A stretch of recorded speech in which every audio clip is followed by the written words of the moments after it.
So this Sunday is the Sunday after the feast day of Saint Francis, which was yesterday. Remember quickly? Yes. Because this feast day is on the fourth. Um, it's interesting. When I was doing the service, I swear at one point Saint Francis was standing behind me, and my voice, my head, I heard, "Little children love one another." And I feel like that phrase sort of encapsulates his entire life. Well, maybe not his entire life, his entire ministry, I should say. I specify that because before he became a priest, apparently he was a bit of a wild child.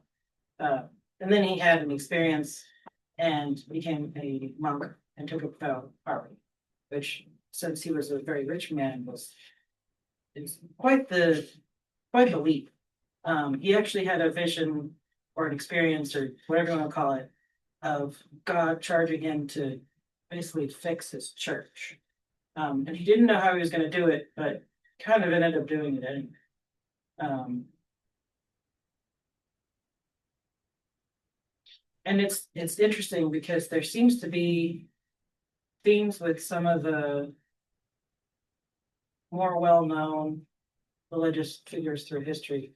Not all of them, of course, but like, for instance, Martin Luther. He's not a saint because of the Lutheran, but he was trying to decide if he was going to become a lawyer or become a monk. And he almost got hit by lightning and basically said, okay, I'll join the priesthood. And then kind of ended up changing a whole bunch of things by basically calling up the Catholic Church on their bullshit. Um, but I think I'm getting a bit off topic. Um, St. Francis is an interesting guy because he's mostly known for preaching to animals, for being the first person to receive the stigmata, which is the wounds of Christ. He had them for the last 2 years of his life. He died at, I think it was 45, from complications of some illnesses he had. Which his battle party, they think, might have contributed to that, but who knows with history. There's some legends of him taming wild animals, like he talked a wolf into not going after a bunch of animals and stuff at this in this one town. He's also known for resurrecting people, healing people, like basically all of the stuff Christ did, he also did. Kind of amazing. And the other thing about him that's matters to me at least is this is how he signed all of his letters. He didn't use his name, he used the tab cross, which is basically it's the Greek letter, or it's also the last letter of the Arabic alphabet Tav. They're kind of related, sort of. And it's interesting because the Tav in Hebrew is the last letter of the alphabet, and it means the completion of the cycle, which, if you think about it, works really well with Christ and this whole coming to earth, change things up. However you want to look at that, which there's a lot of ways to look at that, both literally and metaphorically. I mean, here we are 2,000 years later, still talking about them. So, yeah. Going back a little bit, the reason why I wanted to mention the uncertainty and some of the stuff that people like St. Francis had to deal with is that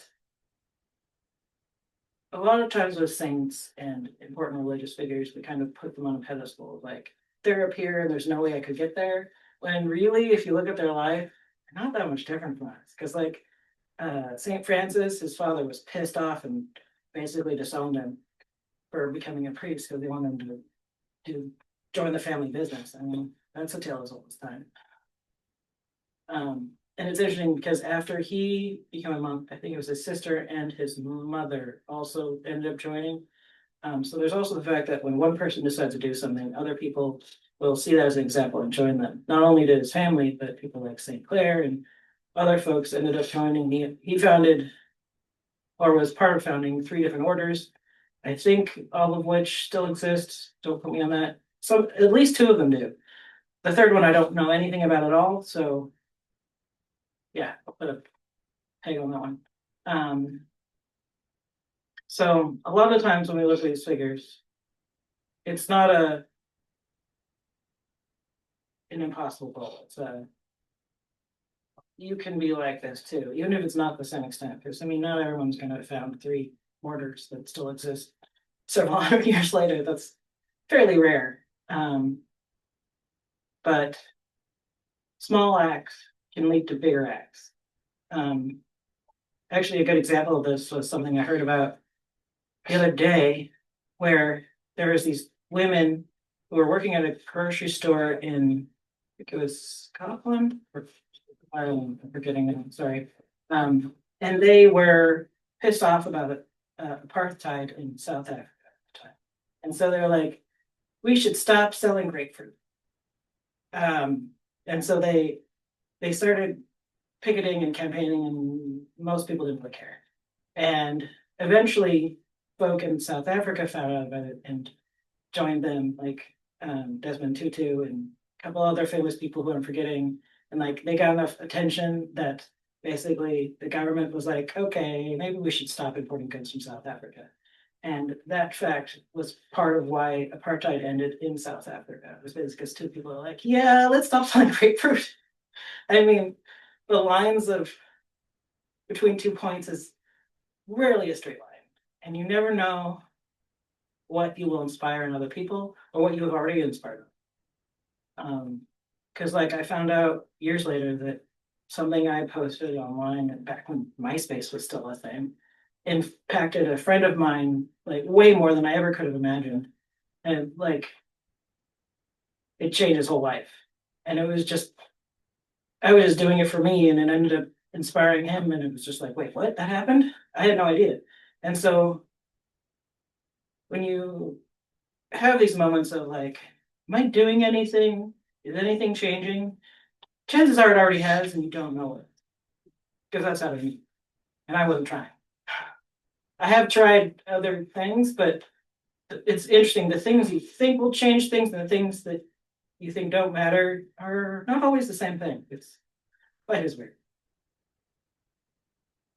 Yeah. So yeah, little children love one another. Easier said than done. One of those things we all need to keep in mind because, well, life is complicated and the world is what it is right now. So yeah, with that, go in peace and make happy with.